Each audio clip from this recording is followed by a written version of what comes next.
All right. Welcome to the Unfazed, Unedited podcast, where we provide commentary on complicated topics in an uncomplicated format. I'm Dr. Shaunna Payne Gold, and I go by she, her, hers pronouns. And I am here with Dr. Lisa. It is our first episode of December, which I'm still looking around like, how did we get here? Yep. Yeah. Hi, everyone. Pronoun she, hers. Just a little FYI. I keep getting told that my internet connection is unstable, which absolutely shouldn't be because it's the fastest internet that I am paying for. So if I crackle in and out, I do apologize. Damn you, capitalism. The Right? most expensive Wi-Fi and it still goes in Yep. it. Yeah, I Yep. understand. My house is a ranch style house, and so unfortunately my router is at the complete opposite end of the house compared to my office where I record this podcast. So yeah, feeling your pain. But let's get into this week's episode, starting with the word of the week, which I do not think, Lisa, we have ever really defined, even though I probably have brought it up at some point, which is the word reframing. Reframing. And so reframing is a technique that can be used to see something in a new way.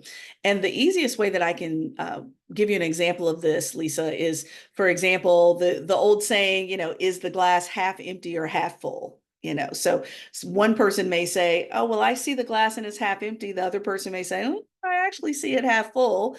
And with that, it helps us to think about things in new ways, especially complex issues, right? I'm not a big fan of the reframing that goes in the direction of consistently and sometimes inappropriately switching things from what's perceived as quote unquote a negative into a positive, because frankly, there are just lots of things about our work, especially in DEI spaces, that are just stepped over because it's assumed to be negative when it may just simply be historical fact, right? And so, with it being historical fact, I don't like painting things as negative to positive because usually that quote unquote DEI negative thing is turned to a positive by not talking about it at all, right? And so I would rather look at things from a reframing place where we are looking at very complex things in new ways or ways that we may not have thought of before. So, Lisa, I know I used a Mm-hmm. super simple example of a glass half empty, half full, but I'm sure that we've tried to look at lots of things in our work from a reframed perspective. And if you hang around facilitators long enough, you will hear them just scream reframe anytime they're encountering anything in life, Yeah. Yeah. because it's kind of like plot twist, if you will. Yeah. So yeah. Yeah. I think we get stuck in looking at things or understanding things in a particular way. And so using that tool of reframing and stepping to the left or the right, maybe to understand or see things differently, not left or right politically, but more just kind of moving your gaze, I guess.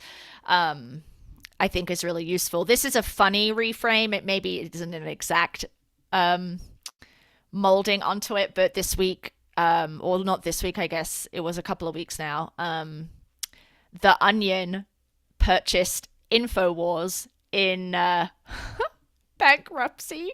And so you've got InfoWars, for those who don't know, is Alex Jones, and it was just basically a machine of mis and disinformation and propaganda and just lies. And he lied a lot about Sandy Hook and that it was fake. And so the parents of the children who died sued him and basically won. And he's going into bankruptcy. And then The Onion, which is a satirical newspaper, has purchased InfoWars.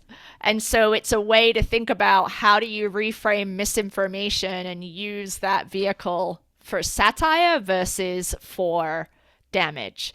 So I don't know. Yeah, It's what made me think of it because that happened absolutely. recently. Yeah. Absolutely. No, I remember seeing that too. And the Onion just cracks me up. I used to read it on the Metro every evening, actually, when it was paper, where they would hand it out to us, getting on the Metro, going into the city to to teach at GW. And so I just love The Onion. So, anyway, but let's get into our phase one topic for today because, of course, as probably all of us are, we are still reeling for good or for bad for from the outcome of this election. And so, right before the election, Nikole Hannah Jones, who is a professor at Howard University, she published a piece in the New York Times entitled, "How Will White Women Vote?"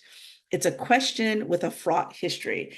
And I was so pleasantly surprised, number one, that she would be the voice to speak to this particular topic, given that she identifies as a Black woman, obviously, through her work with the 1619 Project. And it reminded me, Lisa, of a meme or a photo that I sent several of my white women friends that I adore, that I already know very clearly how they're going to vote because they've told me so. And it was so timely given that very recently Wicked from Broadway, the movie, is actually out. And so it's a picture of Glinda the Good Witch or Galinda, depending on whether you're taking it from the Wicked approach. And Glinda is standing there saying, "Me in line to vote, eyeing the other white women and thinking or asking the question, are you a good witch or a bad witch?" And I really do wonder because I think Nikole Hannah Jones' article is a great one because sometimes we make grand sweeping assumptions, especially when it comes to the numbers. If you are not a stats person, a data person at all, it's going to be some big sweeping assumptions around the percentages of who broke in what direction. And that can take away from the meat of, wait a minute, percentage of what, right? Are we talking about 1% of 10 people or 1% of 10 million people? Because that's where the numbers start to fall if we don't look closely to the actual population rather than solely the percentage of whatever population. And so, I think what's interesting is that for the majority of white women, no surprise that they lean towards 45. So in 2016, 52% of white women voted for 45 compared to about 56% of white men. In 2020, when Biden won, women broke between 52 to 55% white women compared to their white male counterparts of 58 to 61%. And then most recently, which is what we really were looking for, the most recent US presidential election, white women voted around 53% in comparison to white men at 60% for 45.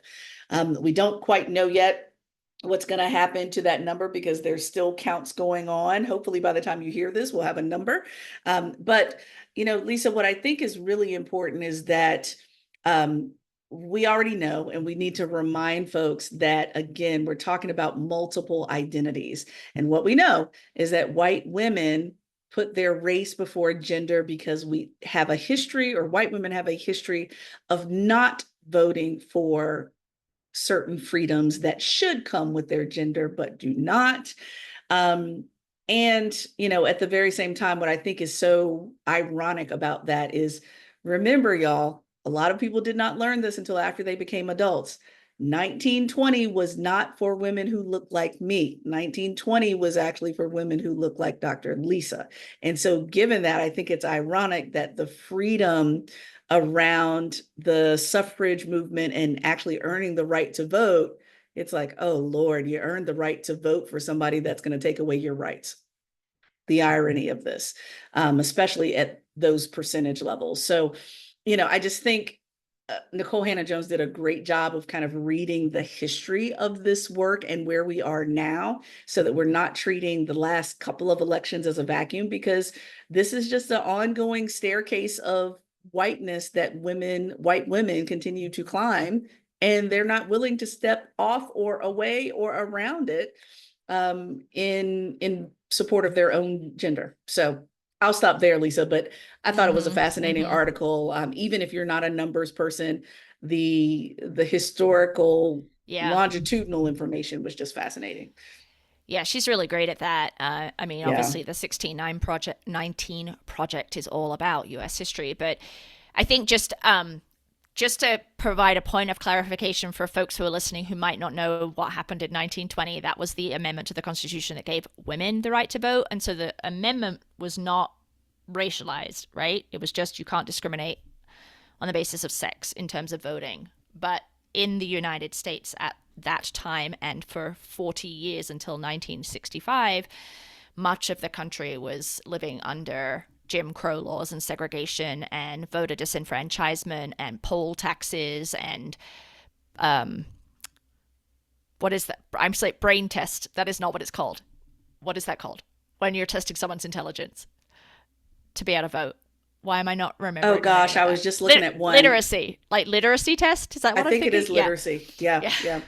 Mm-hmm. yeah. So that's why that 1920 constitutional amendment didn't really apply to anyone other than white women, and some of Mm-hmm. the big names in the suffragist movement, so Elizabeth Cady Stanton and Susan B. Anthony, were actually quite explicit, I think, about the fact that they wanted to actually advocate for white women getting the vote first and then following up and getting the vote for black women, like as a matter of structure, right? Right. Versus kind That's of right. under the radar because Mm-hmm. they chose whiteness, right? This whole idea that if we get it first, that will kind of soften Yeah. um the Mm-hmm. culture and then it'll be easier to give it to you, right? And um Mm-hmm.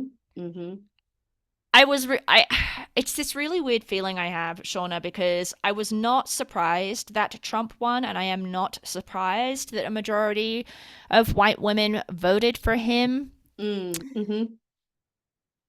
and I'm still disappointed, right? Because this guy has just there's just since 2015 9 years Mm-hmm. of misogyny and sexism and multiple sexual violence accusations, found liable for sexual violence against E.G. and Carroll, right? Just so much. Mm-hmm. So, and that your womanhood doesn't override your whiteness. You know that you're still Yeah. operating on some level that my alliance of whiteness with this man, in part because so he's just explicitly racist and xenophobic, and so that I'm aligning myself with that than with people who share my gender. um Mm-hmm. yeah, Mm-hmm. yeah. So Yeah. Yeah. it's race is a predictor, it sounds like. This, she talked about some studies, one from 2019, where outside of party affiliation, race, so identifying as white specifically, is the only variable that is consistently significant across the 2008, 2016, and 2021 elections. Mm-hmm. 2020 election, it must have been. Mm-hmm. And that's race is salient over religion, over income, and over education. And that predicts support for Republican candidates among women. And it's the only thing. Mm-hmm. So, Ugh. yeah. It's just, yeah, it's just sickening. I mean, it just, oh, to me, it's sickening. But it goes again back to your point, Lisa. If, uh, comparing this, for example, 50 something percent, and I'm saying something quite intentionally, 50 something percent of white women over decades of time is always going to be more than the 90 something percent of black women over time that's consistently been there as well. And so given that, that seems to be the frustration, because I was sharing with a friend the other day, and I was saying it quite literally, that 100% of black women could have voted blue, 100% of black men could have voted blue. That doesn't mean that it could override 50 to 60% of white folks in total, ever. That math does not math, right? And so helping them to understand beyond the percentages, because it does give this false of, well, we did our part and no one else did. Well, doing your part almost, it will never measure up. So it reminds me of, really quickly, this conversation that I was listening to on a podcast around Simone Biles, actually. And this harkens back to our Olympics conversations here. But Lisa, imagine, uh, let's say you are the best Lisa that you can be, and the highest score that you will ever get, ever, is, let's say, a 14. Even being perfect, 14 is the highest score you can get. But Shaunna, who has the difficulty of 17 to 18, I can make a few mistakes and a few bobbles and still have a higher score than you because I'm starting at a different level. I have a different scale. I have a different ruler. And that's kind of how I feel about this particular piece, is that white women who vote red will always have that wiggle room to not have as many. I mean, you saw 50 something percent. They don't need every single white woman to win these races. Black folks can have every single person vote in one direction and still lose. And so it just reminds me that the ruler is different. And Right, so right. that's where these Yeah. conversations have to be so intersectional in the Mm-hmm. identity conversation. But if we looked at gender, if we voted along gender lines totally, that I would love to see that mashup in particular. It is a majority of women vote Democratic, and they have done for X number of elections since the 1990s, I believe. Mm-hmm. But when you break it up by race, that's when it gets different. And I think That's when your it gets point about different. numbers versus percentages is important. From a understanding who voted for who, percentages kind of create that equity, but it is a bit misleading because the electoral college and votes in a state are not on percentages. They are on Exactly. the number of people, right? And so That's if you right. have white women as the one of, I think, the largest voting bloc in the United States, and to your Mm-hmm. point, yeah, 2% of that is a massive number as compared to 2% of black women, right? That's right. So it That's right. has that swing has a much larger impact when white women are voting one way or the other than the Mm-hmm. same swing in a smaller demographic group, and it could Mm-hmm. change an election's outcome. That's To your right. point, yeah, I mean, I just That's think right. that's so valuable, that point that you made around percentages Mm-hmm. versus numbers. Yeah. Yeah, absolutely. So, I'm just like, pay attention, look at the details, read the fine print, look at look at every single way that folks slice and dice these numbers. And to your point, Lisa, really quickly, please, people, if there's a data point that's floating out there in social media, let's use some of Finland's approach to understanding what's real and what's not. Look for a citation. Who did the damn Right, study? right, right, Just because it's out there doesn't mean that it's truth. And it right. doesn't mean that it's valid. And it doesn't mean that really skilled people collected, crunched, sliced, and diced that data. So Mm-hmm. please look for another time. Look at another visual to make sure that it's cited by someone that you feel is reputable for you. Okay. Mm-hmm. All right. Well, let's go into phase two. Lisa, tell me all about our roots here in women and exercise and endurance sport, Yes. all the things. This is like coming home, right? Yeah. So, a lot of our phases come because we either listen to a podcast or we read articles in various news sources or whatever. And so there was a piece related to women getting less exercise time than men. And I know you and I have talked about this before multiple times about the ways in which there is a unequal division of labor in the home and this emotional labor or invisible labor that women are often doing, particularly in heterosexual relationships where there are children. And so this piece talked about that in the context of exercise. And there have been a number of studies, and it holds true across all demographics. In that the research has been replicated and globally.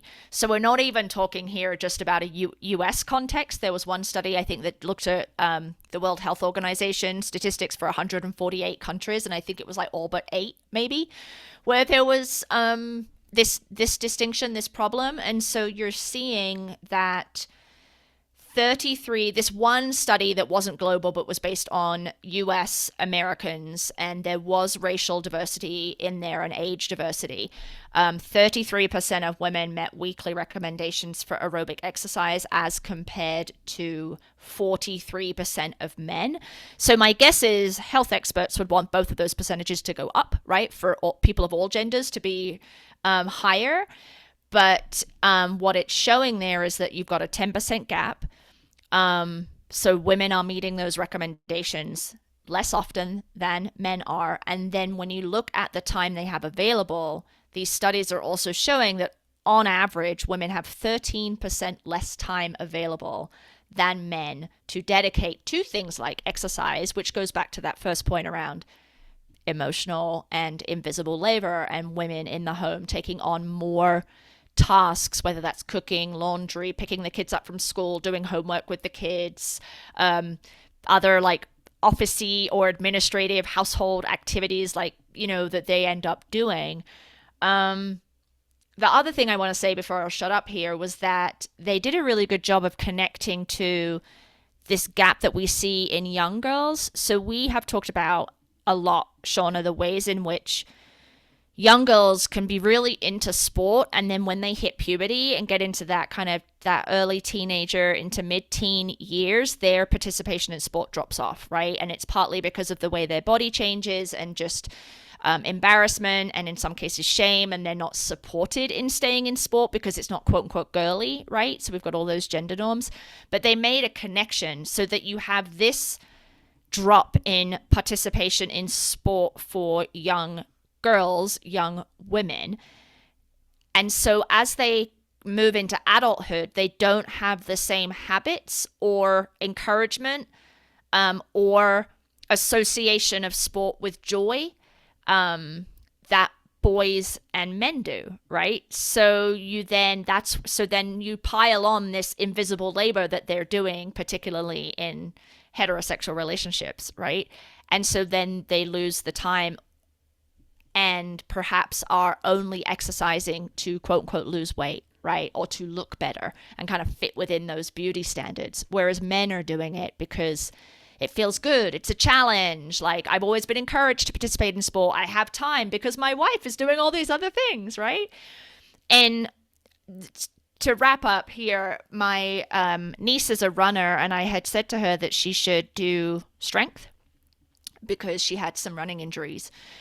And I had suggested she go to the gym, and she didn't want to because only boys go to the gym and it would be too embarrassing for her, right? And so she's younger, and so already has kind of developed that embarrassment around her body and not knowing what it means, not knowing, and if there's all the boys, right, and I'll look stupid. So that makes me very sad. And then this article kind of just really spoke to that. So I don't know what thoughts you have there. Yeah. No, it makes a lot of sense. And, I think what's fascinating is a lot of this is fascinating, but the utility of sport versus the joy of sport.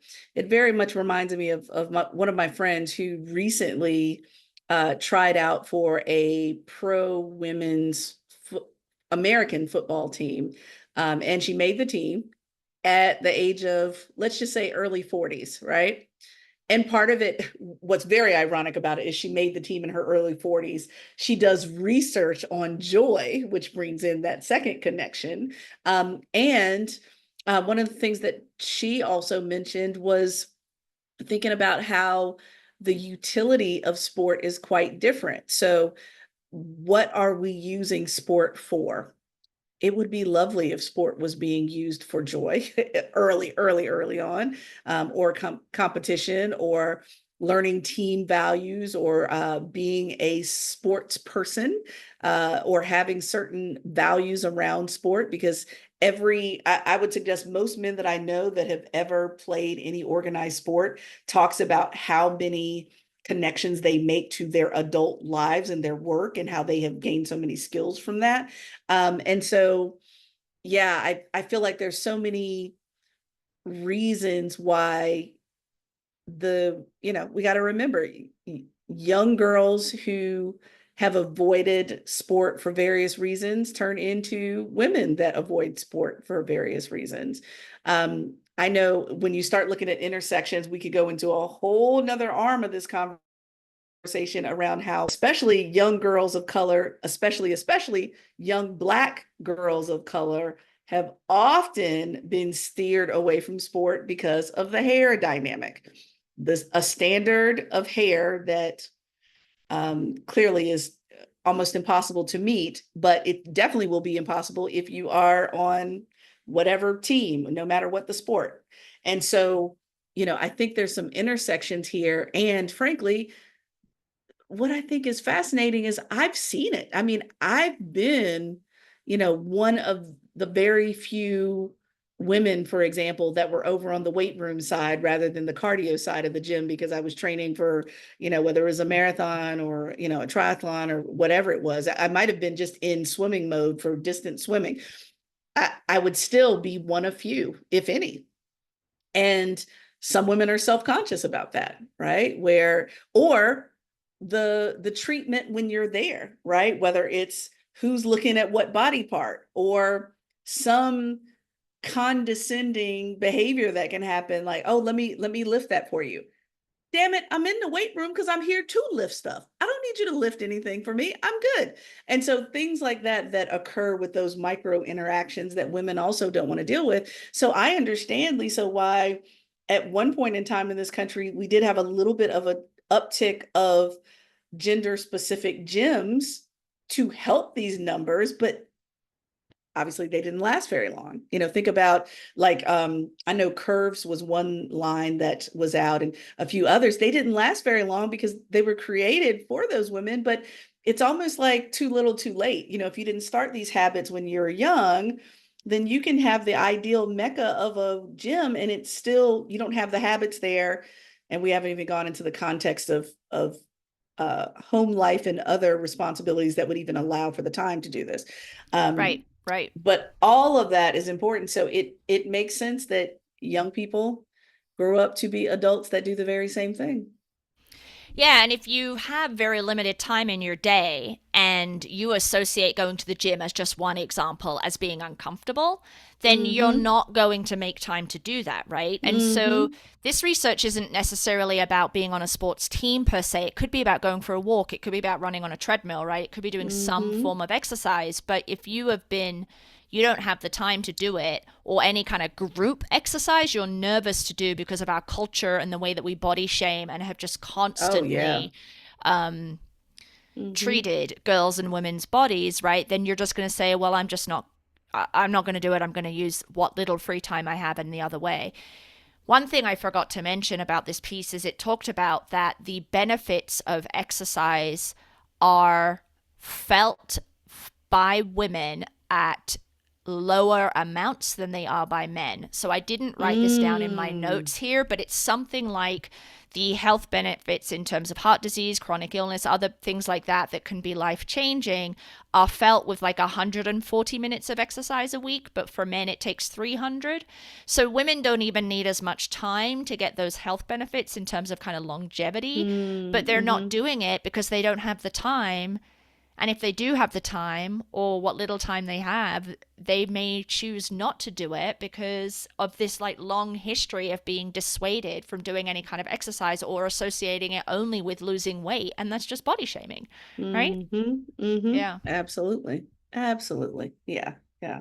Well, and we won't even get into the stereotypes around, what you were specifically saying around even the type of exercise, like even being shamed about certain things. Like, how Mm-hmm. many times have women been even shamed about lifting because, oh, well, you don't want to Right. have too many muscles and look too Yep. masculine. Like Yep. what are you talking about? So, Yep. those types of things, there are many pressures and variables that keep women from getting the levels of exercise they need comparatively. Some are systemic, some are longitudinal in time, I mean, decades. It's our hope Mm-hmm. that, folks can overcome that, but it is like trying to play catch up, right? It's Yeah. not like it's a trajectory where someone was Right. doing great and they fell off. It's like, no, men have Yep. consistently boom, boom, boom over Yes. time. Yep. We've been flatlined and then trying to catch up. Yep. That's a hard. hill to climb there. Yeah. Yeah. Yeah. Okay. All All right. right. Well, this reminds me to make sure I look at my calendar for all this week and everything I need to do to make sure that I'm getting my walks in and all these other things. But it's Right. dark early now, so I oh, know. that's the Does new change things. frustration. Yeah, Yep. yeah, it Yep. does. So you got to be strategic about it. But let's get into phase three, which is tangential to the election, but I think it's something that we all could really glean from. As you all know, my background and so forth, we've talked theology on this podcast before in previous episodes, religious pluralism, diversity, etc. And what I found so refreshing about many of the social media posts that my friends who are theologians or pastors or they're in some way, shape, or form in service to their denomination that were posting notes about spiritual bypassing, right? Spiritual bypassing. Now, let me lay out what it is first, and then we can kind of talk about how we think this plays out. Okay. So this is a not really a new term. It actually was coined in the 80s by a psychotherapist. And what I think is really important about the definition is that it's this tendency to use spiritual ideas, practices, sometimes, religious scripture, quotes, etc., to sidestep or avoid facing unresolved emotional issues, psychological wounds, and even unfinished developmental tasks, right? And so what I think is really interesting about this phrase, especially in relation to the election, is for those of us who were not happy with the outcomes, our emotional feelings, our mental health, our intellect has been really kind of kicked to the curb by using over spiritualized approaches, in my opinion. Now, let me give you an example of this, Lisa. So, for example, and this was true for me. I mean, I was having literal biological responses to the election. I was very sleepy. I was, weepy every once in a while. I didn't want to really talk to too many people. I just want to put on my emotional support hoodie and go lay down on the couch. That's where I was for several days post-election. And so let's say I share that with someone who happens to share my faith or is spiritual or what have you. And they say, well, God is good all the time, or God knows best. Oh, the Lord knows our hearts. Well, the kingdom is in his hands. All of these platitudes where, and I hate to sound so cliche, but I do still feel like two things can be true at the same time. So, yes, God is good to me. And based on my faith structure and my theology, God is very good. And I am a human being that's having visceral reactions to my environment, my context, my country, that if I could flip a switch and turn it off, goodness knows I would. So I can't ignore the reality of my biological, neurological, emotional, physical reactions to something while still in at the same time feeling strong in my faith and in my theology. Like both can be true. And so for me, I said, this really sucks that people are using this spiritual bypassing to minimize or make small someone else's emotions, mental health, physical responses to what I've seen being described as a collective national panic attack. I think those both can be true at the same time. So, Lisa, I know that, when it comes to, this theological piece, I'm just interested from your perspective. And that's the whole reason why the two of us are on this podcast, because we come from different directions about similar topics. But I'm interested, how does that spiritual language land for you, kind of being outside of a theological community, kind of peeking in? How does that land for you? Apparently, it lands quite well for my dogs that have decided that now is the time to bark Our at something. co-host, our Yes. co-host. Um, it's interesting because I've definitely observed or heard people make references to quote unquote God's plan in response to tragedy, like with hurricanes or forest fires and such. And I have always wondered how that feels if your house has just burned to the ground and you've lost all your possessions. And then someone's like, well, God moves in mysterious ways or whatever. I don't know what that would look like, right? Like that probably is cold comfort, and so I do see what you're saying, that you could both be drawing strength from your spirituality, but also having an external person whose house has not just burned down tell you that it's all going to be okay because, God is watching out for you. You might be thinking, well, didn't feel like God was watching out for me when my house burned to the ground, right? Like I could see that feeling very complex for that person and it feeling a bit gaslighty or like minimization, I think was the word that you used, right? Like you're minimizing my pain by kind of putting this like larger theological or spiritual framework over it. Um, but not being someone who's a member of any of those religious or spiritual communities, it's always felt weird to me, but I don't know how it would feel to someone. So it's kind of an interesting spiritual bypassing, this Mm-hmm. idea, yeah, that you're bypassing someone's pain. I mean, is that because the person who is doing the bypassing is uncomfortable? So they don't want to really engage with the other person's pain, grief, fear, anger. And so they just Mm. kind of try to like sand it down. Yeah, yeah. Well, I think it is part of that. I think it's two sides of a similar coin of discomfort. It's I feel uncomfortable by how you're reacting, so let me use this to get around it and not discuss it. And it also, unfortunately, prevents people who want to acknowledge their feelings. It's a diversion, and sometimes it's successful and sometimes it's not, but you never really grapple with it, right? So avoiding those feelings is a problem to me.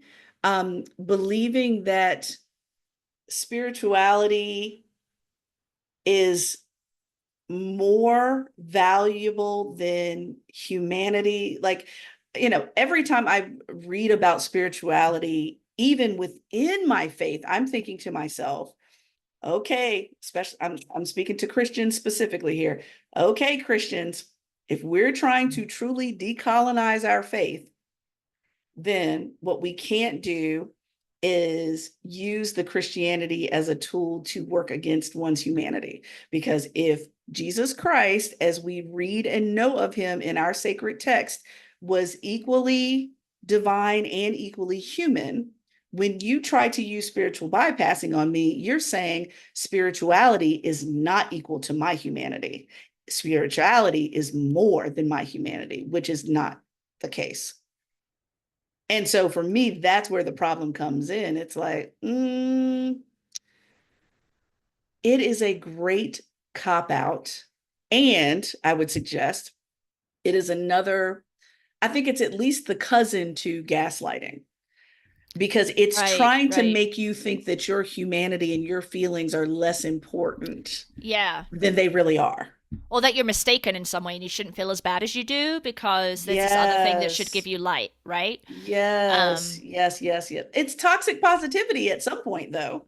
yeah, Where it's right? like, Like, yeah, it's literally like, and I've seen it happen in lots of different places and spaces, not just elections, but my pastor used to say all the time, we can't just pray for people who are hungry. We need to go in the kitchen and make a meal, right? So you can't over spiritualize, this person is unhoused or this person is, undernourished.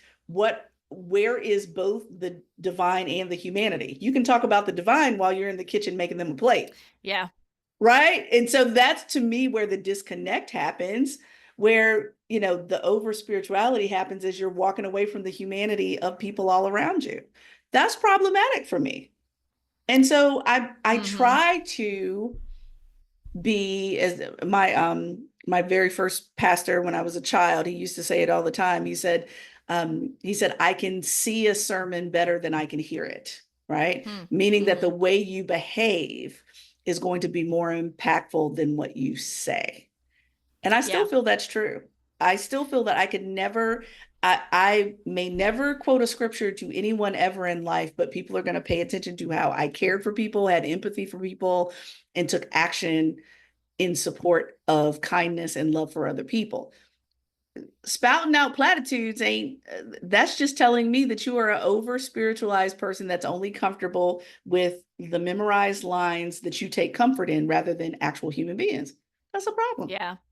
Yeah, I mean, you are just really making me think of this election, right? And we know that a significant portion, like 80 something percent of evangelical Christians in specifically, voted for Mm-hmm. the Republican candidate and have often utilized religious or spiritual platitudes and perspectives as a way to respond to people who are choosing Mm-hmm. a different political path, right? So it's really just Yes. making me think about kind of this is a little bit of an like the warping, like Oh, WARP yeah, yeah. warping of it, right? Like Mm-hmm. to sidestep or paper over the hypocrisy to your point Mm-hmm. about what you're saying versus what you're doing, right? And Mm-hmm. so, well, you're saying all of this stuff around, kind of traditional Christian values around helping the needy and et cetera, et cetera. Excuse my like ignorance there, but Mm-hmm. and then you're Mm-hmm. voting for someone who doesn't give two shits about the needy, right? So Oh, yeah. and then we don't have time to discuss this necessarily, but you were also making me think about the kind of like perennial quote unquote thoughts and prayers that get sent out in the face of tragedy, like school shootings as a really big example, and how then those kind of it's not thoughts are not necessarily religious, but prayers are, right? But like this kind of, Yeah. but then they don't do, then nothing is done. And so when you're in pain, if you've lost a child or a family member in a shooting, and all you're Mm-hmm. seeing is thoughts and prayers, but no action, that also feels a bit, maybe not exactly what you're saying, but adjacent to it, right? I don't know. Mm-hmm. Mm-hmm. Yeah. Mm-hmm. Well, yes, it is very similar, and I'm very much uh, you know, a faith without works is dead person, Mm-hmm. meaning that, Mm-hmm. yes, I believe you should have faith, and also you need to take some action on that faith. And if Right. not, then Right. I have to question your faith. It Right. really is very simple, a very simple formula for me. And it's very similar to what we say about allyship, Lisa, around there is no such thing as a passive ally. There is no Right. such thing as a passive religious or spiritual individual. Right. That's where I come from with this. So I feel like the spiritual Mm. bypassing is used as a tool of manipulation for people, Yeah. Yeah. I where could see that. how Yeah. how dare you take your feelings seriously because God is all. Yeah, God is all. And I have feelings, and God knows I have feelings. Well, and just to add this right at the end, if you're saying God is all to someone who doesn't subscribe to that particular religious practice or doesn't subscribe to religion and spirituality at all, then that's Hmm. just another layer to it, right? Because then Oh that's like yeah. a little proselytizing, but in a Hmm. really diminishing way, right? I don't Oh know. yeah. Oh yeah. Yeah. Oh yeah. Well, and I would suggest the some of the folks that are saying it most are actually people, unfortunately, people that know and love that individual, and they know they can use it as a point of manipulation because they had a Oh, hand okay. in raising Okay. them. They've known them since they were a small child. Most of their face structure was supported and built by them, and so they think that they can use it even more so as a tool of manipulation. Like, it Mm. would literally be like, which she has not done this, but I'm giving an example. It would literally be like my grandmother saying something like spiritual bypassing about the election when she knows, how big she is in my life. And she taught me Yeah. some of my first scriptures. And, Yeah. I went to church every Sunday with her, and she knows her place as a large figure in my entire spiritual autobiography here. Someone like that saying it to someone like me has even heavier a hand and weight versus just the random person saying it. And so Okay, I see people who are yeah. connected that are Yes. manipulating people that deem their word very seriously and weighty, and that is manipulation. Okay, so sorry, I just you just made me think of something else. What Yeah. about was spiritual bypassing was probably very prevalent among enslavers to justify the enslaving of Africans, right? Like as a white, and that's that colonization of Christianity, right? And the ways in which we're going to use religion to justify this. And if you're concerned or think it is inhumane, just look to God, right? Or something. Mm-hmm. Yeah, Mm-hmm. okay. And okay, so let's take what your point is to the next level, and then we're gonna go. Is that no, but your point, you're connecting that dot. So let's connect the next dot, which is here's the here's the best kept secret, especially in Black Christianity. Black Christianity hasn't acknowledged the colonizer's hand in our theology. Hmm. That's the Hmm. problem. Okay. That's the one person posted on their LinkedIn account where they were talking about this in particular. They were saying, "Oh, well, I think part of the reason why you don't understand God as a forgiving and loving God is because you've always seen God as white." Hmm. And for me, I'm like, that's it. That's it. Where whatever theology or faith system or value system that you hold, was that handed off to you by someone who was a manipulator to begin with? Right. Because if so, Right. then all we're doing is passing manipulation down the line. Yep. Yep. 100%. Yeah. So, no more spiritual Ooh. Okay. bypassing, y'all. Yep. Pray, Leave it. do your Leave it behind. meditation, whatever your spiritual practice is, do it. But please do not undervalue people's humanity. Please, I'm begging you. Mm-hmm. So, all right. Well, Okay. Lisa, we made a lot of connections. I hope people aren't tired of hearing our election debriefs because it's just going to keep coming up because guess what? Politics are always moving, right? Oh yeah, we got Um, four years of it, so get ready, hello. folks. Yeah. Exactly. That's right. So let me tell folks how they can listen to us. You can either watch us on YouTube at Unfazed Unedited. You can catch us on Apple Podcast or Spotify. We certainly are on Instagram at Unfazed Pod, LinkedIn at Unfazed Pod, or you can send us an email, info@unfazedpodcast.com with any questions, comments, thoughts that you might want us to weigh in on.